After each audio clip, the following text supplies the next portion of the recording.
आवाज ठीक आ रही है प्रेमी जी?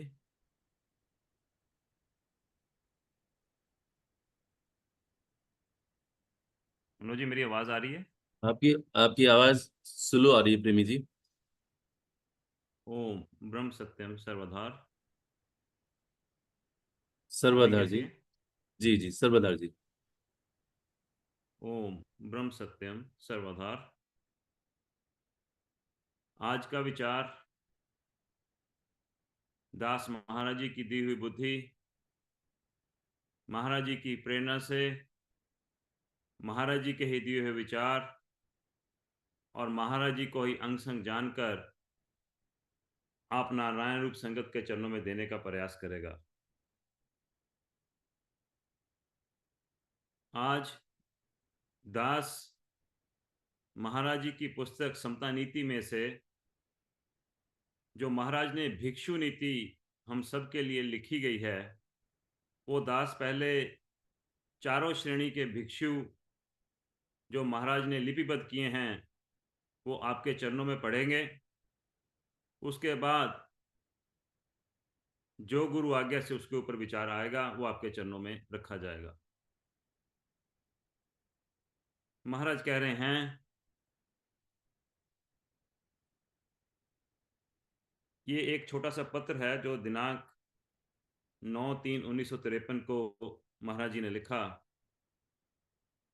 महाराज कह रहे हैं, अब खास विचार यह है कि जितना भी समता की तालीम को खुले विचार की सूरत में हर एक के सामने रखा गया है, उसी हालत के मुताबिक निकम्मे यानी बेकार लोग ही इस तालीम में दाखिल हो रहे हैं, जो कि महज बातूनी और इस तालीम को बिगाड़ने वाले हैं। इन वजूहातों यानी कारणों के मुताबिक आइंदा खुले प्रचार का प्रोग्राम बंद ही करना पड़ेगा, जैसा कि 1 साल से विचार हो रहा है। तमाम समय तपस्या में ही गुजरेगा और कोई खास जिज्ञासु होवे तो समय दे दिया जाएगा, अगर वह अपनी आत्मिक उन्नति के मुतल्लिक यानी संबंध में समय लेवें। अब समता की तालीम को असली जीवन में अपनाने वाले प्रेमियों की आवश्यकता है, ज़रूरत है, जो कि आइंदा देश के वास्ते सफलता की सूरत बन सके। अब समता की तालीम को असली जीवन में अपनाने वाले प्रेमियों की ज़रूरत है, जो कि आइंदा देश के वास्ते सफलता की सूरत बन सके। भिक्षु नीति। पूज्य सदगुरु देव जी महाराज के आदेश अनुसार संगत समतावाद की भिक्षु नीति। पूज्य सदगुरु महाराज मंगत राम जी का आदेश जनता के उद्धार के लिए आध्यात्मिक विचारों का काफी से ज्यादा संग्रह हो चुका है और काफी लोग इन विचारों से लाभ उठा रहे हैं। अब केवल ऐसे श्रेष्ठ भिक्षुओं का जीवन देश के सामने आना चाहिए जो पूर्णतः सतग्रही भावना रखने वाले और सत्य में अपने आप को बलिदान देने वाले हों, जो पूर्णतः सतग्रही भावना रखने वाले और सत्य में अपने आप को बलिदान देने वाले हों। जैसा कि इस वक्त आध्यात्मिक नुमाइशी और बनावटी रूप इख्तियार कर चुका है, भ्रष्टाचार और भोगवाद का अति संघर्ष फैल रहा है, तमाम मनुष्य इस भयानक प्रकृतिवाद के चक्र में मजबूर हो रहे हैं, उन सब का सुधार केवल सतग्रही और अधिक सत आचारी पुरुषों के आदर्श जीवन से ही हो सकता है। वैसे बनावटी और नुमाइशी जीवन से कुछ भी कल्याण नहीं हो सकेगा, बल्कि नास्तिकवाद दिन प्रतिदिन फैलाव की सूरत इख्तियार करता जाएगा। अतः ऐसे गुणवान सत्यवादी एवं त्यागी सज्जनों के सत्य और त्याग की इस समय में परीक्षा है। जो सर्व शांति को प्रकाशने वाले हैं, सब प्रेमियों को इन विचारों का बोध होना चाहिए।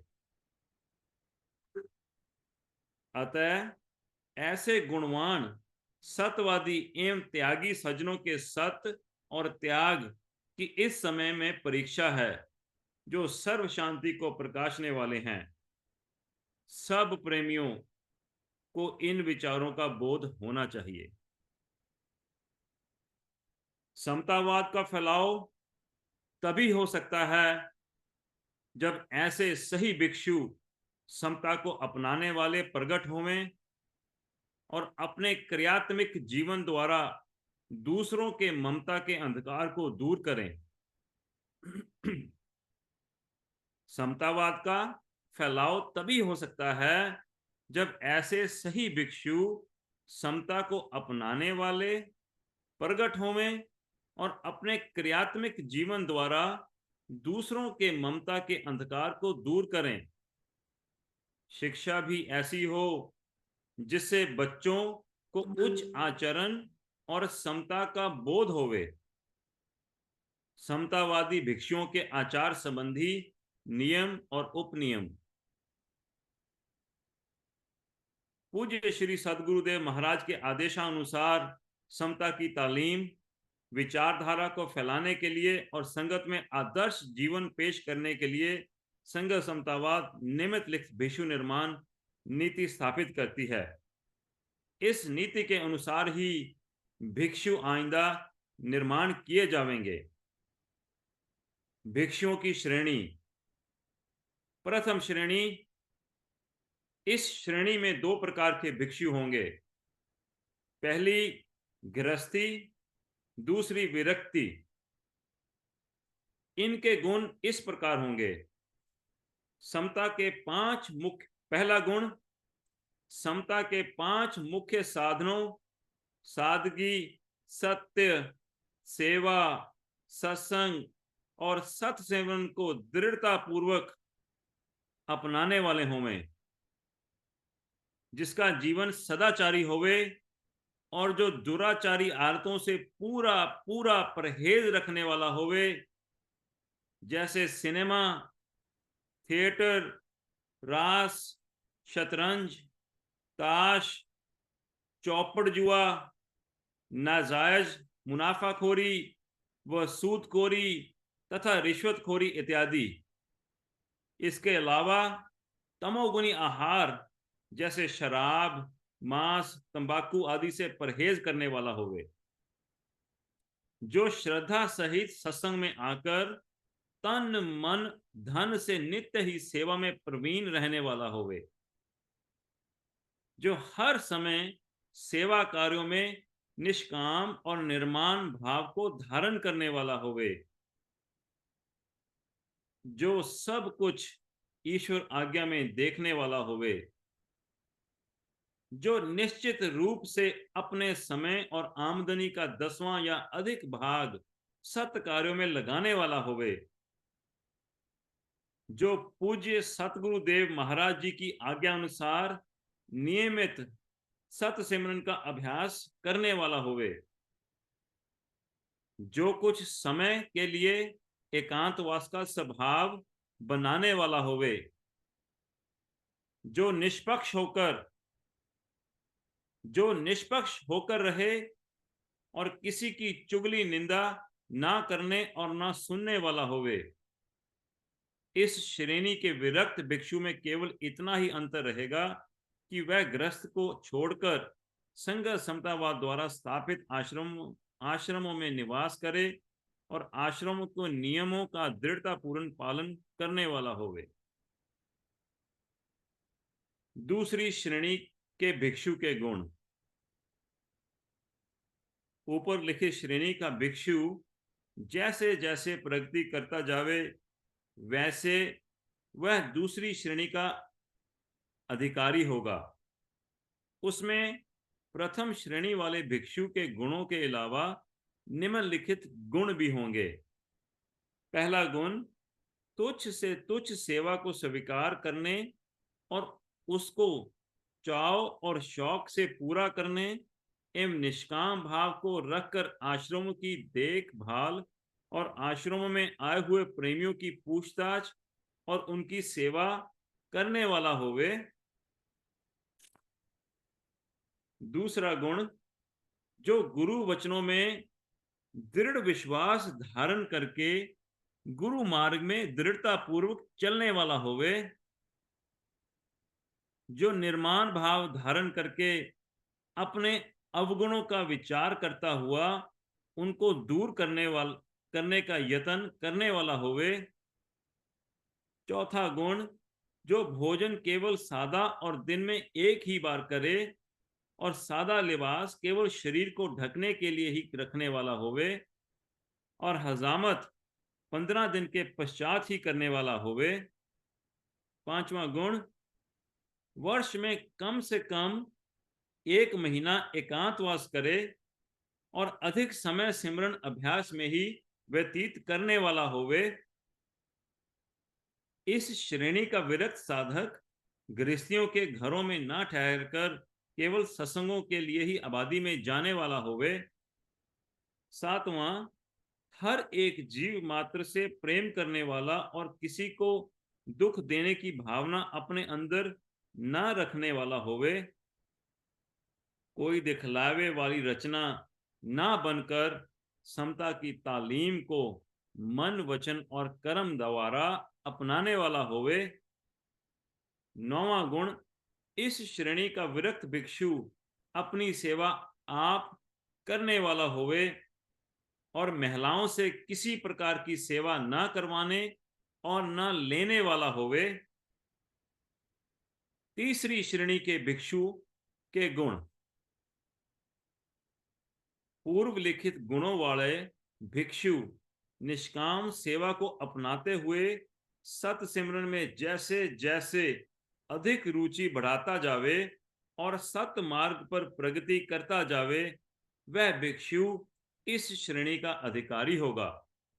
उसके गुण इस प्रकार होंगे। तीसरी श्रेणी के भिक्षु का पहला गुण, वह प्रभु भाने को दृढ़ करने वाला होवे। वह कोशिश करके किसी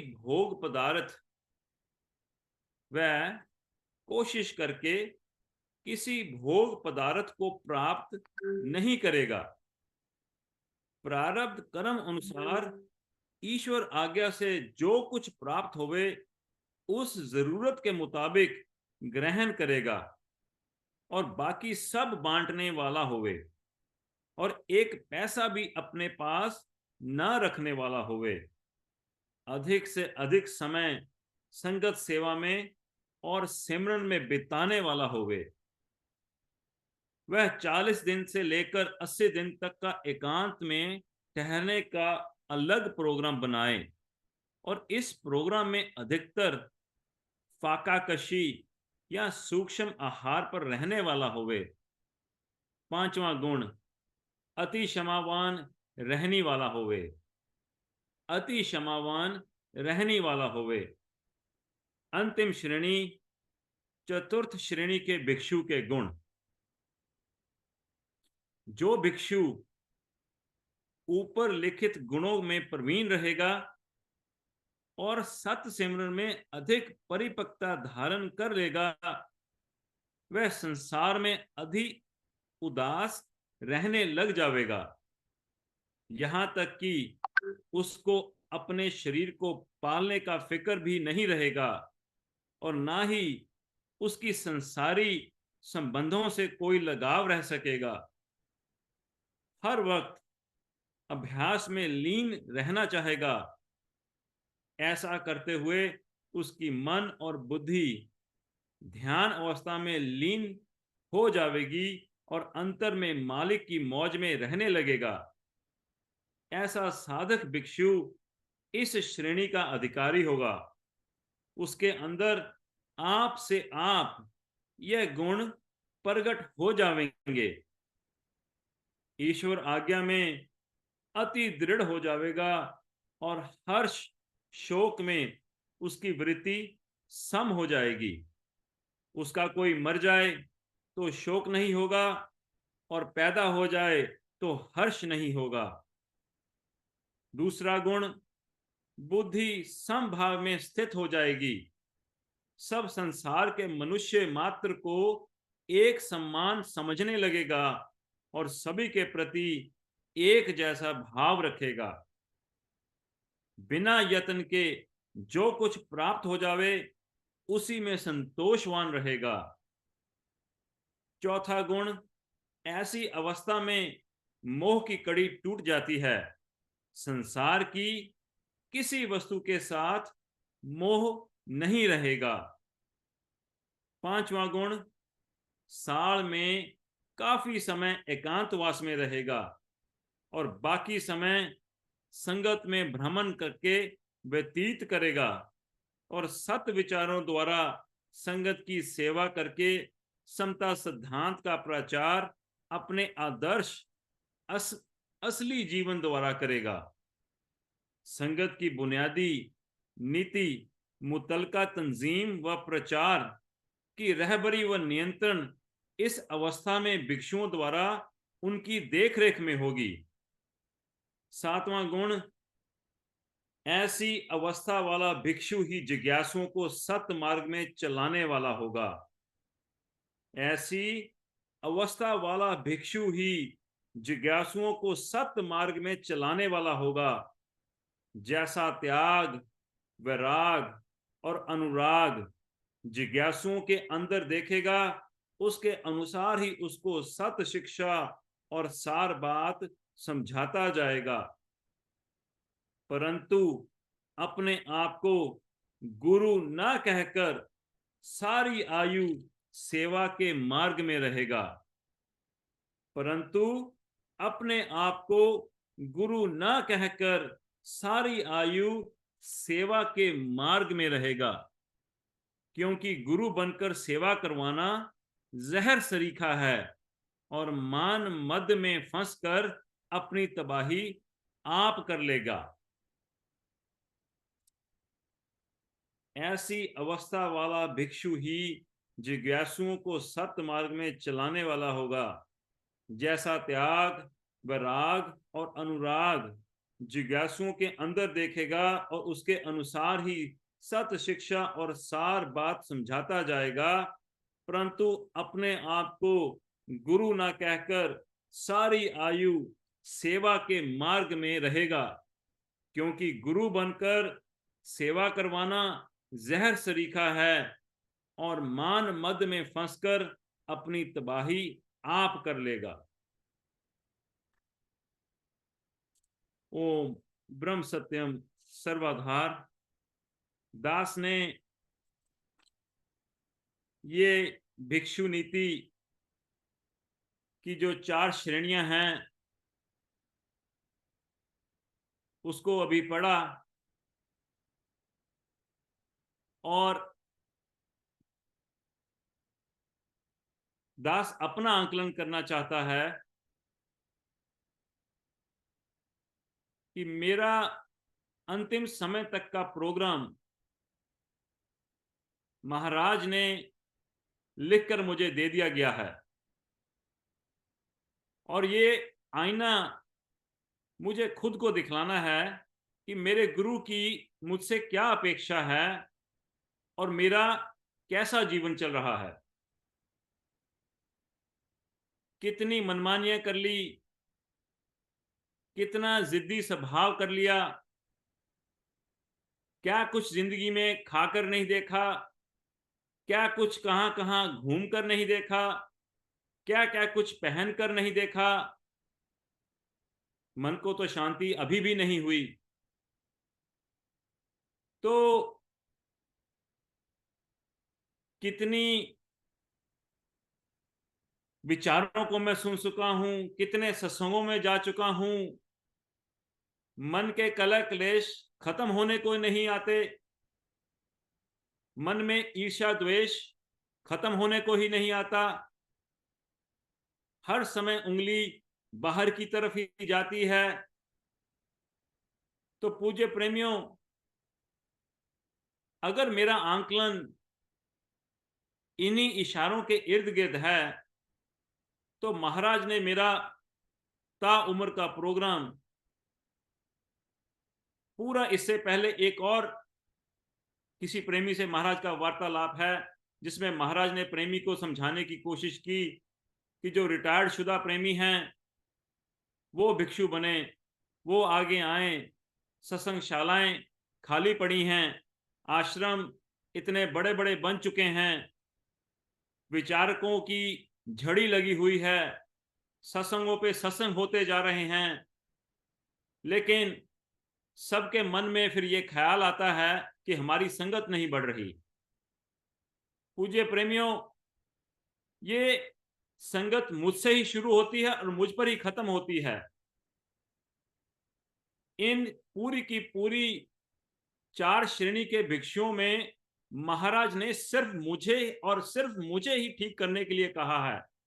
और अगर मैं सिर्फ अपने आप को ठीक कर लूं, अपने परिवार को ही संगत समता वहां से जोड़ सकूं, महाराज की शिक्षा के प्रति कुछ श्रद्धा कुछ प्रेम उनके जहन में उतार सकूं अपने अमली जीवन के द्वारा, तो एक घर में अगर कम से कम 4 प्रेमी ईमानदारी से महाराज के चरणों से जुड़ जाएं, तो जरा कल्पना करें कि रातों रात ये संगत 4 गुना हो सकती है। और हम सब अपना अपना आंकलन करें। जब हम जाते हैं आश्रमों में, संगतों में, तो हम अपने घर से कितने प्रेमी अपने ही परिवार के लेकर जाते हैं। और इसका सीधा इशारा मेरी तरफ ही है। अगर नहीं जाते तो वो, उनको पता है ये खुद स्वयं ढोंगी है, घर पे भी ढोंग करता है, वहां जाकर भी ढोंग करेगा। तो मेरे घर वाले मेरी बात नहीं मानते, तो मैं बाहर की संगत को कैसे कह सकता हूं जी कि मेरी संगत, हमारी संगत कम हो रही है, हमारी संगत बढ़ नहीं रही। और ये सारा का सारा आध्यात्मिक प्रोग्राम खुद का जीवन ही खुशबूदार बनाने वाला है, खुद का जीवन ही अमली जीवन बनाने वाला है। तो अगर मैं ये समझूं कि ये गुरु और शिष्य का संवाद मेरे लिए नहीं, मेरे पास बैठे प्रेमी के लिए है, मेरे पास बैठे प्रेमी जो सुन रहे हैं उनके लिए है, तो बस यही, इसी गफलत में, इन्हीं गलतियों में मैं ताउम्र निकाल रहा हूं। और जो आज मेरा हाल है वही संगत का हाल है। एक, सिर्फ एक प्रेमी का स्वभाव, चाहे वो सही दिशा में है या गलत दिशा में है, उसकी खुशबू या उसकी बदबू वो फैलेगी ही फैलेगी। तो चाहे वो मेरे परिवार का हाल है, मेरी संगत का हाल है, मेरे मोहल्ले का, मेरे शहर का, मेरे देश का, ये पूज्य प्रेमियों, ये शुरू मुझी से ही होता है। इसका सबसे बड़ा गुनहगार मैं स्वयं को ही मानूंगा और मानना चाहिए। अन्यथा कितना कितना पतन हो चुका है मेरा, कितना कितना पतन हो चुका है। महाराज देखिए किस शांति की तरफ, कैसा जीवन, ऐसा जीवन कि मुझे प्रारब्धवश 4थी श्रेणी के भिक्षु को कुछ अपने लिए कोई किसी तरह की कोशिश भी नहीं करने के लिए कहा गया है, कि जो कुछ प्रारब्धवश उसको मिल जाए सिर्फ उसी में संतोष करे, वही उसको खाना, वैसी उसकी दिनचर्या, सिर्फ दिन में एक बार खाना। और क्या दिनचर्या हमने इन चारों श्रेणियों के भिक्षुओं की सुनी। तो अगर मैं अपना उद्धार चाहता हूं, अपने मन की शांति चाहता हूं, अपने मन में प्रसन्नता चाहता हूं, अपनी संगत में प्रसन्नता चाहता हूं, तो मुझे सिर्फ और सिर्फ अपनी ओर ही देखना है। महाराज जी के इन लिपिबद्ध अक्षरों के एक एक अक्षर को अपने जीवन में मैं जब तक नहीं उतारूंगा, मेरा अमली जीवन नहीं बनेगा। अब देखिए, सबसे पहला जो पहली श्रेणी के भिक्षु हैं, समता के 5 मुख्य साधनों सादगी, सत्य, सेवा, सत्संग और सत्सिमरन को दृढ़ता पूर्वक अपनाने वाला हो। अब जरा हम अपना अपना आंकलन करें कि क्या मैं इन 5 नियमों को दृढ़ता पूर्वक अपनाने वाला हूं और माइक पकड़कर उपदेशक बन बैठा हूं।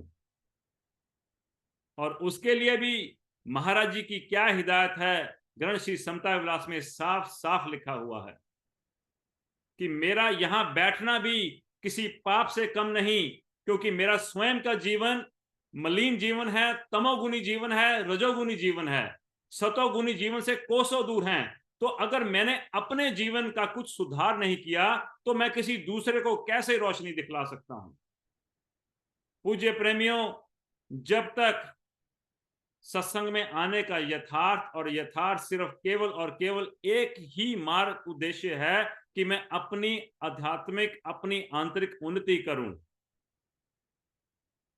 महाराज की शरण में मैं इसलिए आया हूं कि मुझे मन की शांति मिले, ना कि मैं कोई विचारक बनूं, कोई बहुत बड़ा मान सम्मान करवाने वाला बनूं, किसी तरह से कोई संगत मेरे पीछे लगे।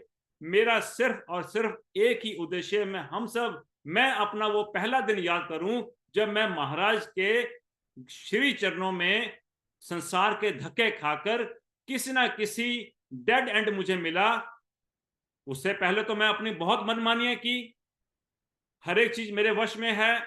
जब तक चीजें मेरे माफिक चलती रही, मुझे जरूरत नहीं पड़ी इस मार्ग पर आने की।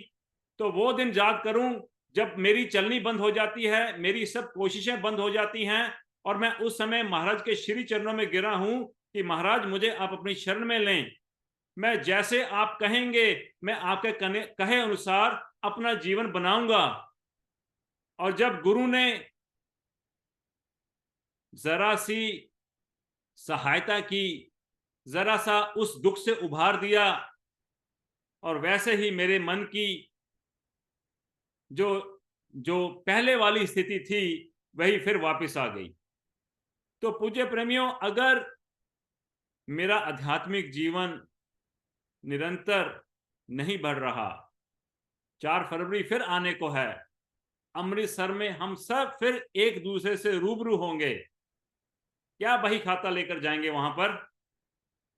यही आदतें, यही काम क्रोध, यही लोभ, यही मोह, यही अहंकार। कितनी कितनी बड़ी बोरियां मैंने इसकी अपने सिर पर बनाकर रख ली हैं। बहुत जिद कर ली, बहुत मनमानियां कर ली। गुरु के इन हर तमाम जो महाराज ने हम सब के लिए अपने खून का एक एक कतरा जो इस समता के प्लेटफॉर्म को सींचा है, उसकी कुछ तो इज्जत मुझे रखनी होगी। पूज्य प्रेमियों, मैं महाराज के श्री चरणों के इतनी करीब आकर इस संसार से फिर प्यासा नहीं जा सकता। महाराज से, ईश्वर से यही प्रार्थना है कि मुझे अपने श्री चरणों के प्रति, संगत के प्रति, हर एक के प्रति प्रेम, श्रद्धा, अपने श्री चरणों के प्रति समर्पण, पूर्णता महाराज के बताए हुए, अपने बताए हुए उनके टीचिंग्स की, उनके बताए हुए इन भिक्षु नीति के ऊपर अगर मैं पहली श्रेणी के पहले नियम के ऊपर भी उतर सकूं तो ये मेरा मानुष का चोला लेना, कम से कम उसका कुछ तो यथार्थ, उसका कुछ ना कुछ तो उसकी सफलता, मैं कुछ ना कुछ तो अपने गुरु के सामने चाहे सर झुकाकर ही जा सकूं, लेकिन कुछ ना कुछ तो गुरु के सामने जाने लायक हूं। इन्हीं भावों के साथ आज अपनी वाणी को विराम देता है। गलतियों के लिए संगत से क्षमा की अपेक्षा है। ओम ब्रह्म सत्यम सर्वदा।